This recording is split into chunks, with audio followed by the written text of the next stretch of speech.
परिदृश्य है उस पर अगर आप सवाल करना चाहते हैं वो भी आप कर सकते हैं। बहुत बहुत धन्यवाद।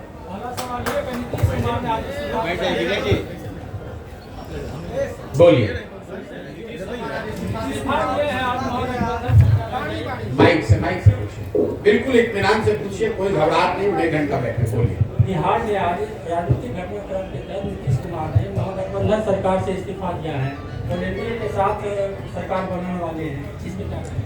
मेरे भाई, अगर आप पिछले 1 साल के मेरे वक्तव्यों को देखेंगे तो शायद एकमात्र व्यक्ति मैं रहा हूं जो कैमरे पर कहता रहा है कि नीतीश कुमार बस कभी भी पलट सकते हैं। आप मेरे कितने भी वक्तव्य उठाकर देख लीजिए, हर जगह हमने कहा है ये नीतीश कुमार की राजनीति का हिस्सा बन गया है। लेकिन आज जो घटना हुई है ये नीतीश कुमार के संदर्भ में नहीं है। नीतीश कुमार पलटू राम है या पलटू राम नेताओं के सरदार हैं, ये तो बात पहले से जनता जानती है। आज की घटना ने अभी जो हुआ है इसने ये दिखाया कि पूरे बिहार में जितने राजनीतिक दल और नेता हैं सब पलटू मार। आज ये भी तय हुआ कि नरेंद्र मोदी, अमित शाह और भाजपा वाले भी उतने ही बड़े पलटू मार है जो अभी 2 महीना 4 महीना पहले कह रहे थे कि नीतीश कुमार के लिए बिहार में भाजपा का दरवाजा बंद है। ये पलटू मार पूरी राजनीतिक व्यवस्था है, इसलिए कि कल तक जो नीतीश कुमार को गाली दे रहे थे भाजपा के वर्कर, समर्थक, कार्यकर्ता, आज ही से इनको सुशासन का नया प्रतिमूर्ति बताने लगेंगे। ये पलटू मार व्यवस्था इसलिए है कि आज तक राजद जो उनको सुशासन और भविष्य का नेता बता रही थी, अभी आज शाम होते होते वो फिर नीतीश कुमार को गाली देंगे, उनको शराबबंदी में माफियागिरी दिखने लगेगी, भ्रष्टाचार उनको बिहार में दिखने लगेगा। अभी सुबह तक नहीं दिख रहा था। तो नीतीश कुमार पलटू मार है, ये तो पूरा दुनिया जानता है। अब ये बहस का, ये कोई डिस्कवरी का मुद्दा नहीं है। इस घटना ने ये दिखाया कि नीतीश कुमार ने अपने ही रंग में यहाँ के पूरी राजनीतिक व्यवस्था को रंग दिया है, जिसमें भाजपा और राजद दोनों ही उतने ही बड़े पलटू मार है जितने बड़े नीतीश कुमार है। आगे सर लोकसभा चुनाव है, विधानसभा चुनाव है, तो ये जो घटना हुई है इसका कितना असर पड़ेगा सर? देखिए, लोकसभा के चुनाव के नजरिए से मैंने पहले भी कहा है और कैमरे पर कहा है कि नीतीश बाबू अगर महागठबंधन में लड़ते तो उनको 5 सीट भी नहीं आने वाला था। ये तो लोगों को पता था। और जब हम लोग कह रहे थे तो उनका कोई दल का आदमी चिल्लाता था, अरे प्रशांत किशोर को क्या आता है। ये तो डर इतना है ना, लोगों को पता है। मैं कोई ऐसे बिहार का कोई नेता तो हूं नहीं कि कह दूंगा कौन जीतेगा। अगर मैं कह रहा हूं कि नहीं आएगा 5 तो नहीं आएगा 5। इसी डर से पहले तो भागे, उनको मालूम था भी खाता नहीं खुलने वाला है, तो भागे भाजपा में। अब इस नई व्यवस्था में जरूर एनडीए के नाम पर, मोदी के नाम पर, भाजपा के लहर में कुछ सीट उनको मिल जाएगा। लेकिन इसके साथ एक और आपको भविष्यवाणी कर देता हूं, इसका सबसे बड़ी कीमत इस गठबंधन का भाजपा और उनके दल वाले पे करेंगे विधानसभा के चुनाव में। लोकसभा में नहीं, लेकिन भाजपा को इसकी बहुत बड़ी कीमत चुकानी पड़ेगी आने वाले विधानसभा चुनाव में, क्योंकि जो भाजपा का समर्थक है, जो उनका वोटर है, नेता है, काडर है, आज उसके पास कोई जवाब नहीं है कि आखिर आप जिस नीतीश कुमार को आपने एक बार 2020 में थोपा, तब भी आपके 75 एमएलए थे, इनके 42 थे, आप क्यों नहीं मुख्यमंत्री बने? क्यों नहीं बिहार को सुधारने का जिम्मा लिया? एक बार फिर नीतीश कुमार भागे तो आपने कहा नीतीश कुमार धोखेबाज है, और आज फिर उसी नीतीश कुमार को आप बिहार पर थोप रहे हैं। तो जिस तरह से कांग्रेस और कांग्रेस के नेतृत्व ने चंद सांसदों के लालच में बिहार को 20 वर्ष तक लालू के हाथ में बेचा, इसकी चिंता नहीं की कि बिहार के लोगों का क्या होगा। 10, 15, 20 सांसद हमारे जीत के यूपीए के आते रहे। लालू जी अगर पूरा बिहार लूट कर बर्बाद कर रहे हैं तो कोई चिंता नहीं थी सोनिया गांधी को, कोई चिंता नहीं थी कांग्रेस की लीडरशिप को। वही हाल आज भाजपा के लीडरशिप का है। उनकी चिंता बस इतनी है कि संसद में अगले लोकसभा चुनाव में हमारा 30-35 सांसद जीत कर आ जाए। अगर नीतीश कुमार ने पूरा बिहार को बर्बाद कर दिया है, उनकी मानसिक हालत नहीं है बिहार को चलाने की, इसकी कोई चिंता उनको नहीं है। वो बिहार के लोगों की चिंता नहीं है, उनको बिहार के बच्चों की चिंता नहीं है। तो लोकसभा में तो असर नहीं दिखेगा ज्यादा, लेकिन विधानसभा में भाजपा को बहुत बड़ी कीमत इसकी चुकानी पड़ेगी। और आप इस वक्तव्य को नोट करके, रिकॉर्ड करके रखिए। अगर न हो तो मेरी गर्दन आप पकड़ लीजिएगा। कांग्रेस से आपका संबंध है सर? मेरे भाई ऐसा है कि मेरा संबंध किससे है कि बताने वाले पंडित इतने हैं बिहार में कि बेचारे 1.5 वर्ष से कोई बता रहा है कि मैं भाजपा से मेरा संबंध है, कोई बता रहा है कांग्रेस से है, कोई बता रहा है नीतीश और लालू से है।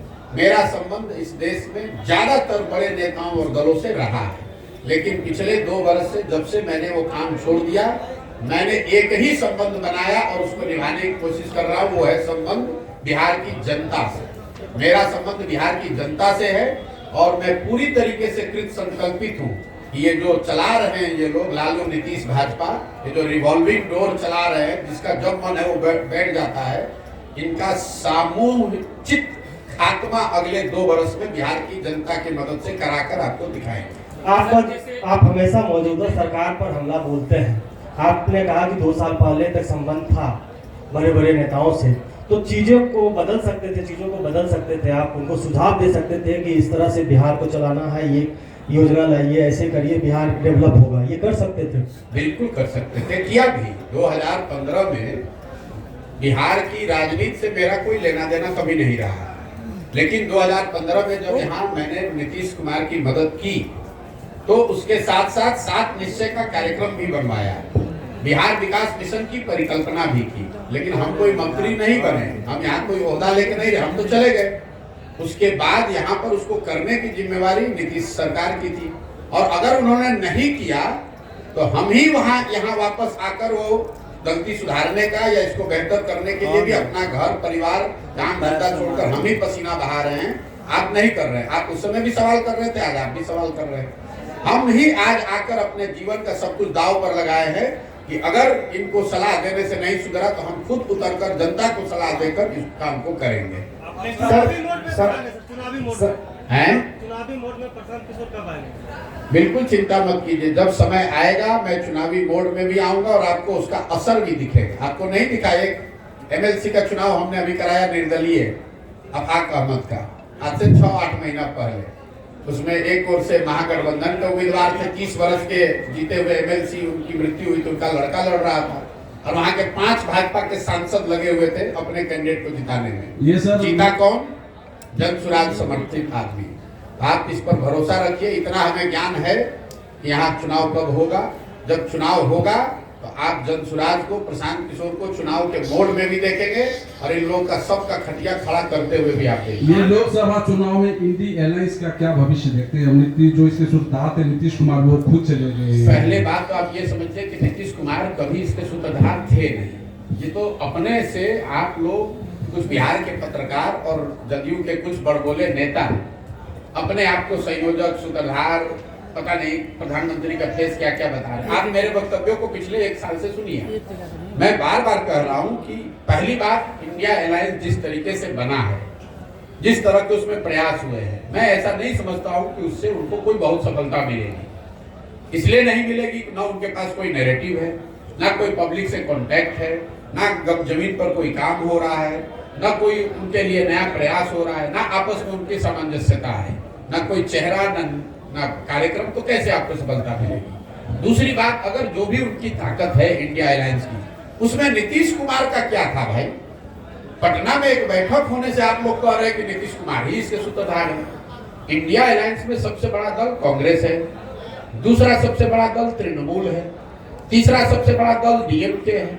नीतीश कुमार को पूछता कौन है? ये तो बिहार में आप लोग, हमारे चूंकि मुख्यमंत्री हैं तो हम लोग को इन पर बोलना पड़ता है। आप किसी दूसरे राज्य में जाइएगा तो कोई इस बात का संज्ञान भी ले रहा है क्या कि कौन है नीतीश कुमार? आप जरा ये समझिए कि नीतीश कुमार क्या ऑफर कर सकते हैं किसी दल या गठबंधन को। इनके पास कोई इतना बड़ा ये चेहरा है नहीं, कोई इनकी आइडियोलॉजिकल विचारधारा वाली पोजिशनिंग है नहीं, हर 6 महीना पे पलटते हैं। पूरे देश में इनका नाम है पलटूरा। दूसरा, इन्होंने गवर्नेंस के स्तर पर पूरे देश में सबसे गरीब और पिछड़ा राज्य है बिहार। तो ऐसा तो होगा नहीं कि केरल का आदमी कहेगा कि केरल को बिहार के जैसा बनाना है इसलिए नीतीश कुमार को नेता मान ले। तीसरा, दल की मैंने सुनो मेरी बात। दल की आपकी ताकत है नहीं, कुल जमा पूंजी आपकी 42 विधायकों की है, ना आपके पास राजनीतिक काबिलियत है, ना आपका इमेज है, ना सुशासन गवर्नेंस है। किस आधार पर आपको कोई नेता मान लेगा? ये तो नीतीश कुमार ऐसे हवाई किला बनाते रहते हैं, और जब वो नहीं मिला तो तुरंत पिछले दरवाजे से भागा भाजपा की ओर। और आपको एक और घोषणा कर देता हूं, अगले विधानसभा से पहले, इसको भी आप लोग चला दीजिए कोट करके, ये फॉर्मेशन फिर बदलेगा, इसको भी लीक कर दे देता हूं।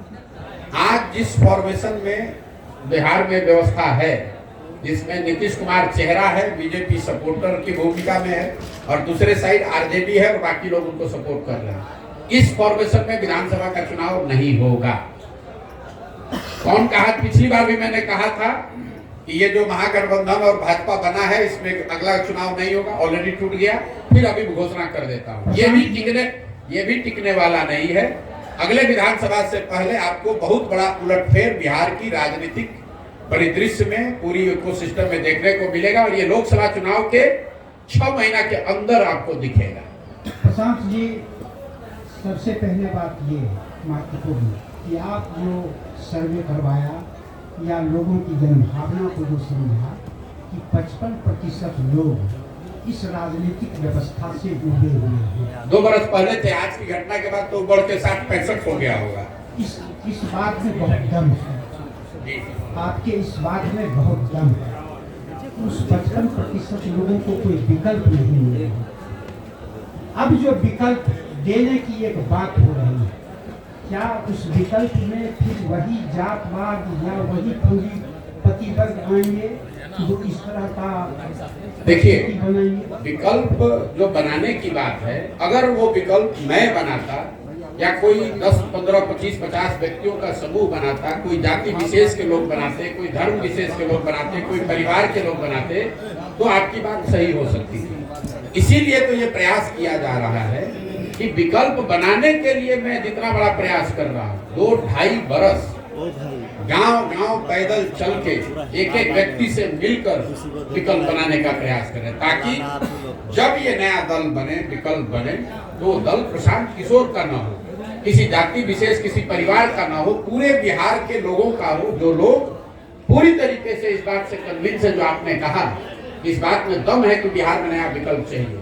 और मेरा ऐसा मानना है कि बिहार में 1% लोग, अगर 100 में 1 आदमी, 50 लोग चाहते हैं नया विकल्प बने, 55 लोग, लेकिन अगर 100 में 1 आदमी भी विकल्प बनाने के लिए खड़ा हो गया, तैयार हो गया, तो पूरे बिहार में करीब 13-14 लाख लोग मिलकर इस दल को बनाएंगे, जो अपने आप में विश्व के स्तर पर सबसे बड़ी घटना होगी। आज तक 10-15 लाख लोग मिलकर कोई दल नहीं बनाए हैं।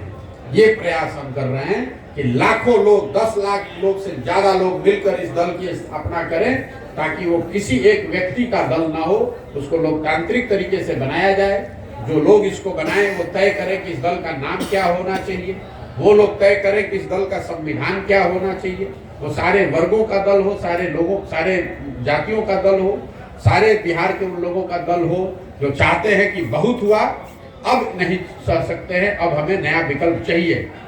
ये लालू, नीतीश और भाजपा से आगे बढ़ने देखने का समय आ गया है, और जनता इसके लिए तैयार है। उसको सिर्फ एक मदद चाहिए। मेरी भूमिका एक कुम्हार की है। घड़ा जो है वो तो मिट्टी और चाक से बनता है।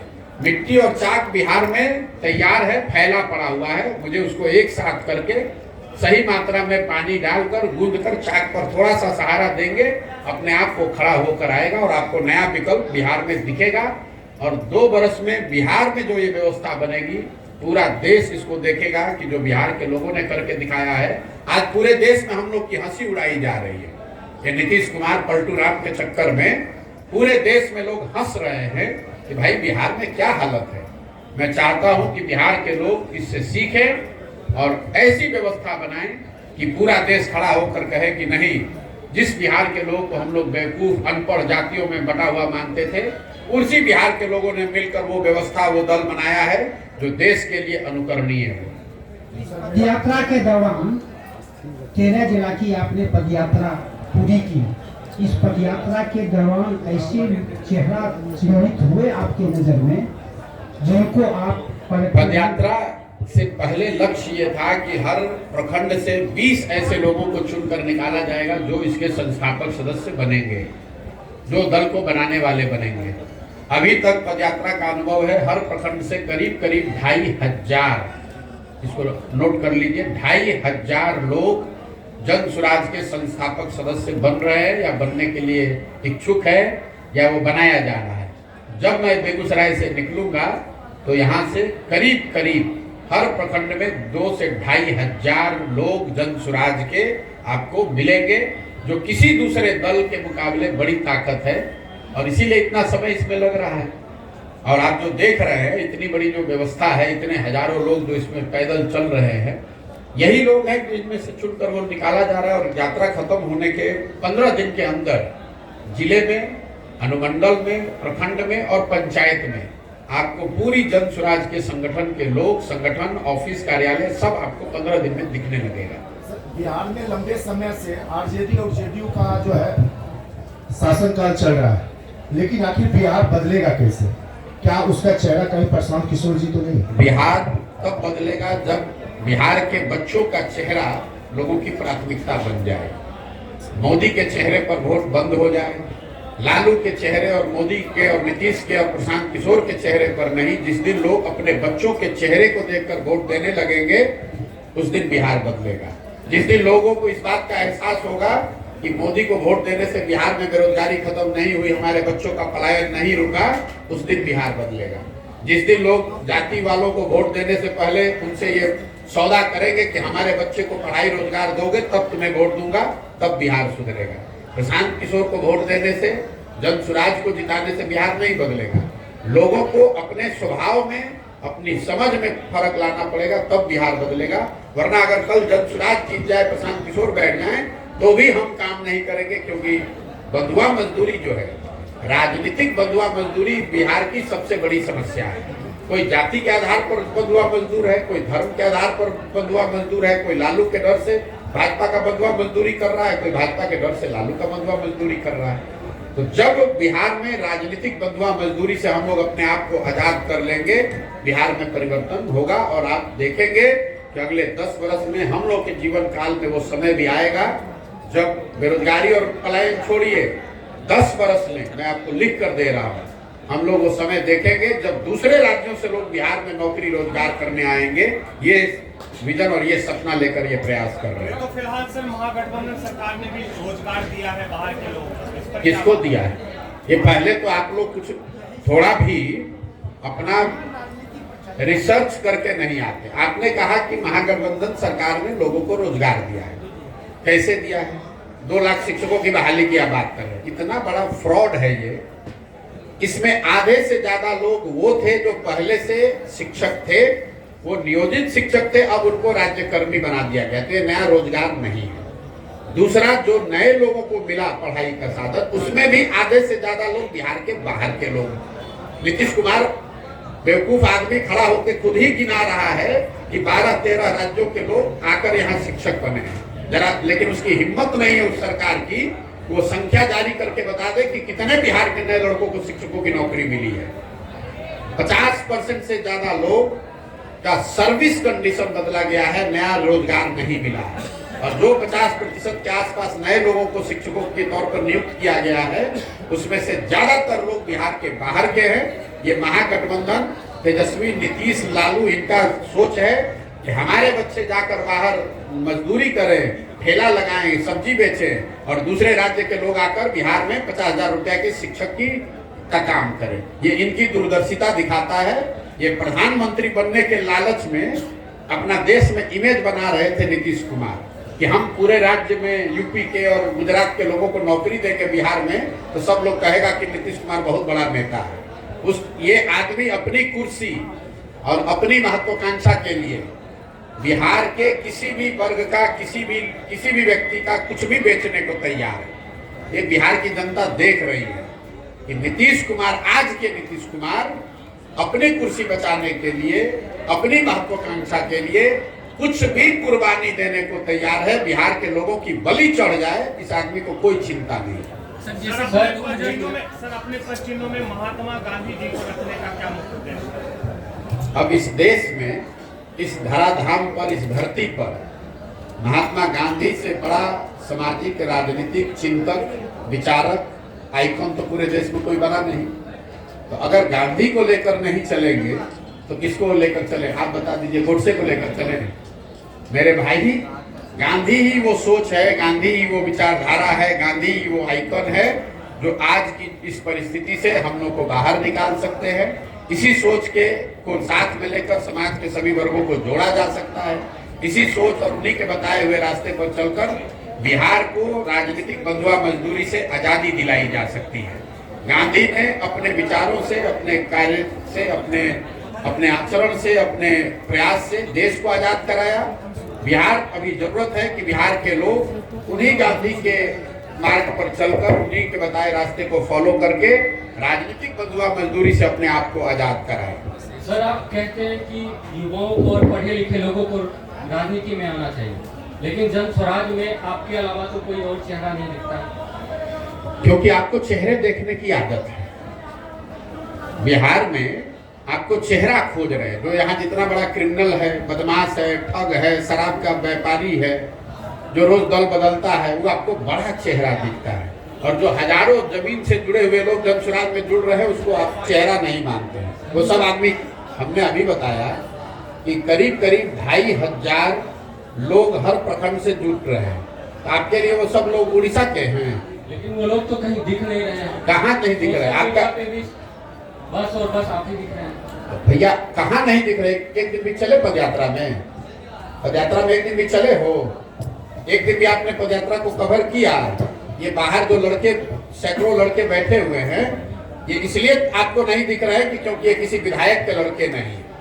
आपकी सोच यही है। आप सोचते हैं कि किसी विधायक का एक लड़का आ जाएगा तो उसका इंटरव्यू लोगे और बताओगे कि ये बहुत बड़े नेता है। ये बिहार के गांव के वो लड़के हैं जो जज्बा रखते हैं, जो बिहार को सुधारना चाहते हैं। इनके पास पैसा नहीं है, इनके बाबूजी मंत्री विधायक नहीं है, लेकिन ये आपको चेहरा नहीं दिख रहा है। चेहरा कब दिखेगा?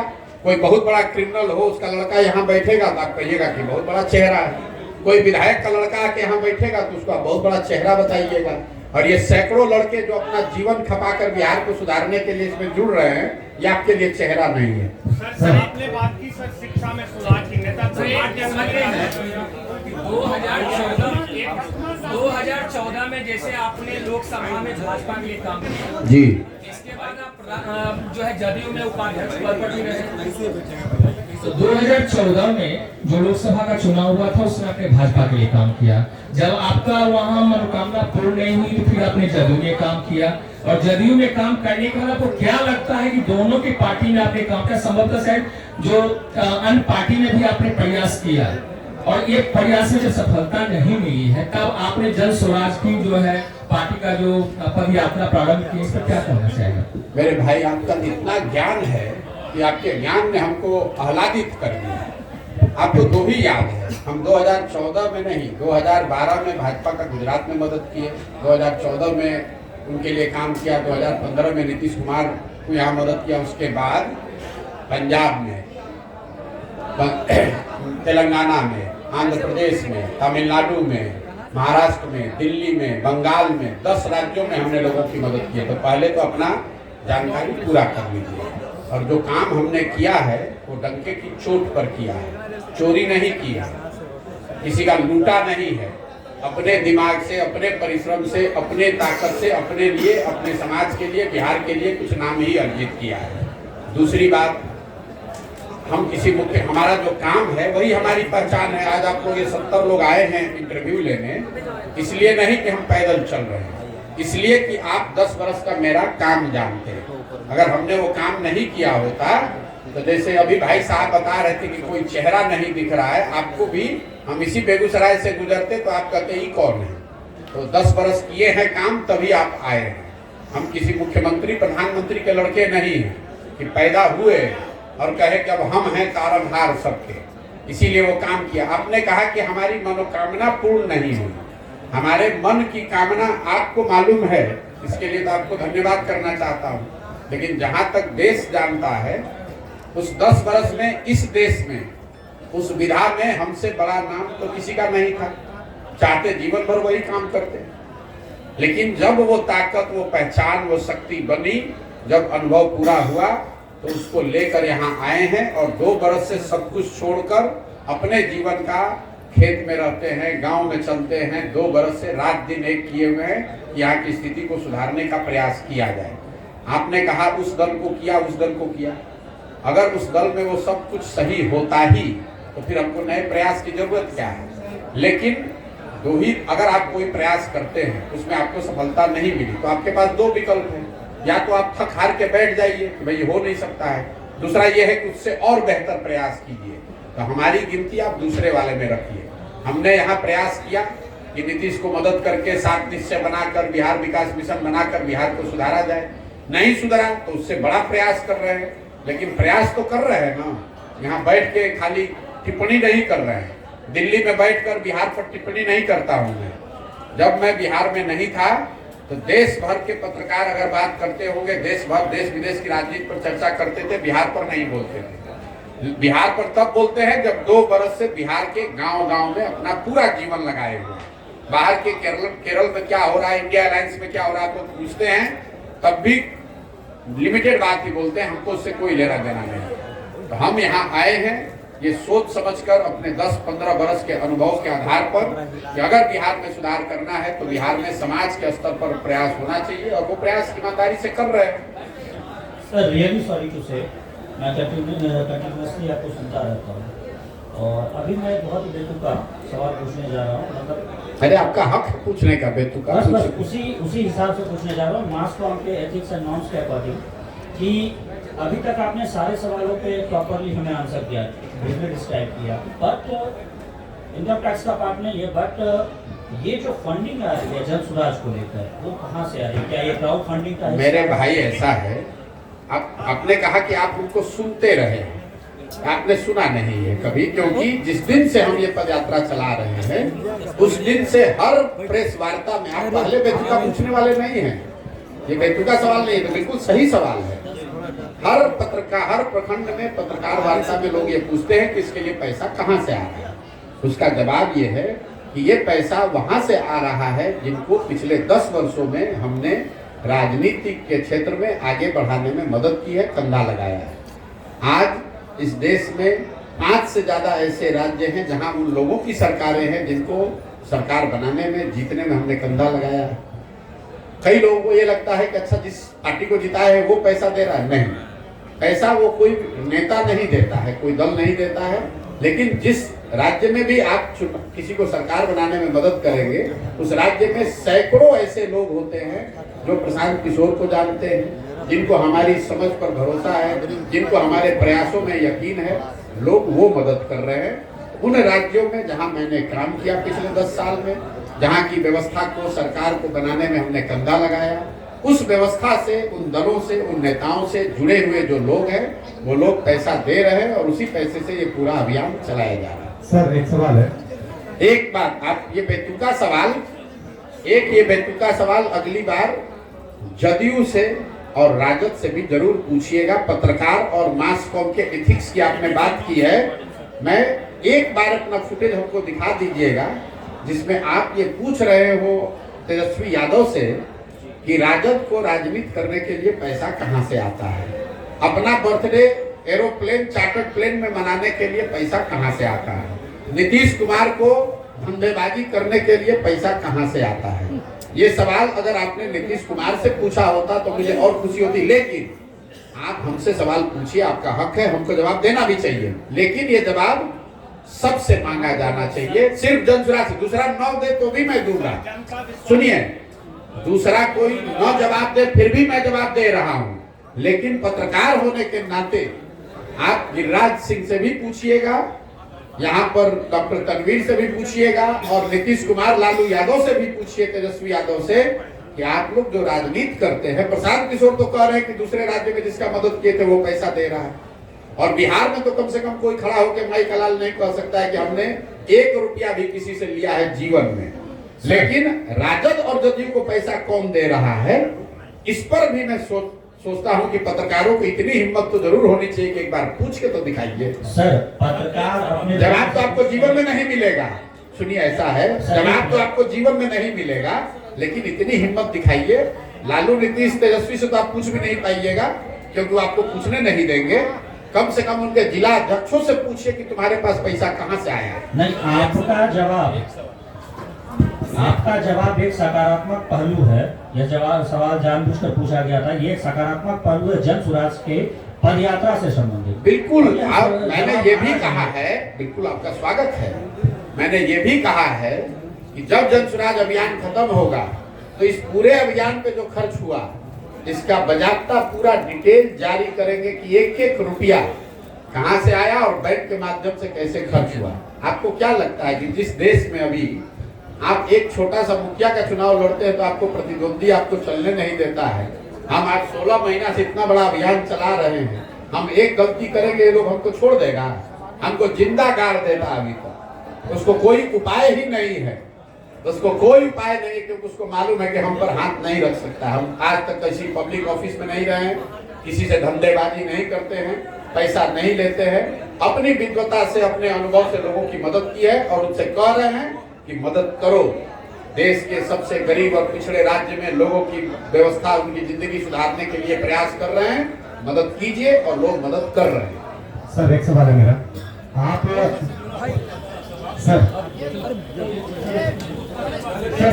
एक भाई देखिए, आपको पूछना है आप 2 घंटा बैठिए, लेकिन बीच में उठिएगा तो गड़बड़। जब आप जितने देर करना है साथ आपने पद यात्रा की है तो क्या लगता है कि नीतीश कुमार के इतने पलटने के बाद जो जनता नहीं सुधरी, जो वोटर नहीं सुधरे, वो क्या इस बार पलटने पर सुधर पाएंगे? मेरे भाई, ये आपका भ्रम है कि जनता नहीं सुधर रही। आज के तारीख में आप लोग भी पत्रकार हैं, मैं दावे के साथ कैमरे पर कह रहा हूँ कि अगर किसी एक नेता के खिलाफ सबसे ज्यादा गुस्सा बिहार में है तो वो है नीतीश कुमार।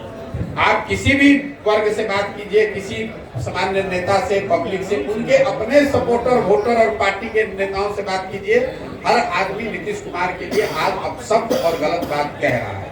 और ये ऐसा मत समझिए कि बिहार की जनता समझती नहीं है। यही नीतीश कुमार हैं 2010 में इनके नाम और चेहरे पर बिहार की जनता ने 206 विधायक जिताया था। आज यही नीतीश कुमार हैं जिनकी दशा यह है कि 40-42 को विधायक जीता हुआ है और एमपी के चुनाव में हारने के डर से ये आदमी फिर भागकर भाजपा के शरण में गया है कि अगर मोदी जी भाजपा का साथ नहीं रहा तो खाता नहीं खुलेगा। अगली बार लिख लीजिए, अभी पिछले बार घोषणा किए थे कि अगर महागठबंधन में लड़ेंगे तो 5 एमपी नहीं जीतेंगे। अभी लिख लीजिए, अब चाहे किसी गठबंधन में लड़े, भाजपा के साथ भी लड़े, नीतीश कुमार को 20 से कम विधायक अगली बार जदयू को आएगा।